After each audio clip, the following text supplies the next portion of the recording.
আজকের পরে আর দেখতে পারবো না। ও বুলেট, ওরে আমার কলেজাটা আরে বাবা,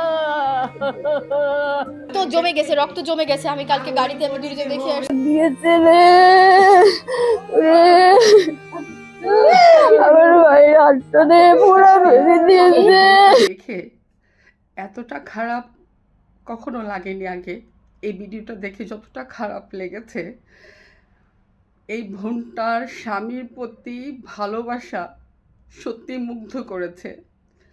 এখন যে যুগ চলতেছে, যে সমাজে আমরা বসবাস করতেছি, এই যুগে এই সমাজে স্বামীর প্রতি এই ভালোবাসা খুঁজে পাওয়া খুব মুশকিল হয়ে দাঁড়াবে। বোনটার আর্তনাদ দেখে কলিজা লাগতেছে।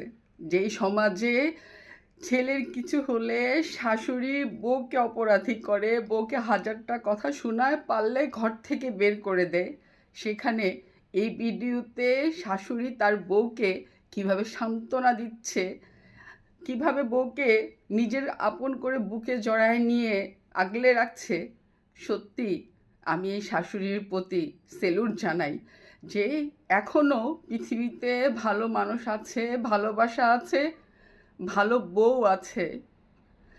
বোনটার আর্তনাদ সত্যি কলিজাতে লাগতেছে যে তার স্বামীর প্রতি তার ভালোবাসাটা কতটুকু ছিল।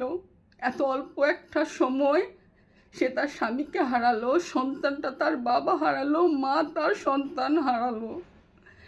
আমাদের এই সমাজে, এই দেশে আর কত মানুষ নিরুপায় নির্দোষে নিজের প্রাণ হারাবে সামান্য কয়টা টাকার জন্য, কয়টা জিনিসের জন্য। এই ভাইটা তার জানটা হারাইছে। এটার দায়ভার কে নিবে, কে দিবে এই দায়ভারটা? আজকে তার মা সন্তান হারালো, স্বামী তার বউ স্বামী হারালো, সন্তান তার বাবা হারালো। এই জায়গাটা কি কেউ ফিল আপ করতে পারবেন? পারবেন না। প্লিজ আমি আমার দেশের সরকারের কাছে অনুরোধ করব, এরকম আর কোনো প্রাণ যেন না হারায়। কেন বিনা দোষে বিনা কারণে মানুষ তার জীবন হারাচ্ছে? আমার দেশের কি এর কোনো দায়ভার নেই? এই শূন্য জায়গাটা, এই অভাবটা, এই সন্তান হারার বাবার জায়গাটা কেউ ফিল আপ করতে পারবেন? পারবেন না।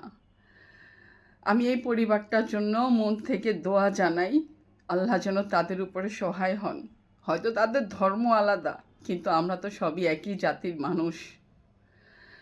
সত্যি বোনটার জন্য খুব খারাপ লাগছে। ভিডিওটা যতবার চোখের সামনে আসতেছে ততবারই বুকটা ফেটে যাচ্ছে যে এই যুগে স্বামীর প্রতি বউয়ের ভালোবাসা সত্যি মুগ্ধ করার মতো। দোয়া রইল বোন তোমার জন্য, আল্লাহ যেন তোমার উপরে সহায় হন, তোমাকে শক্তি দেন। ভালো থাকো।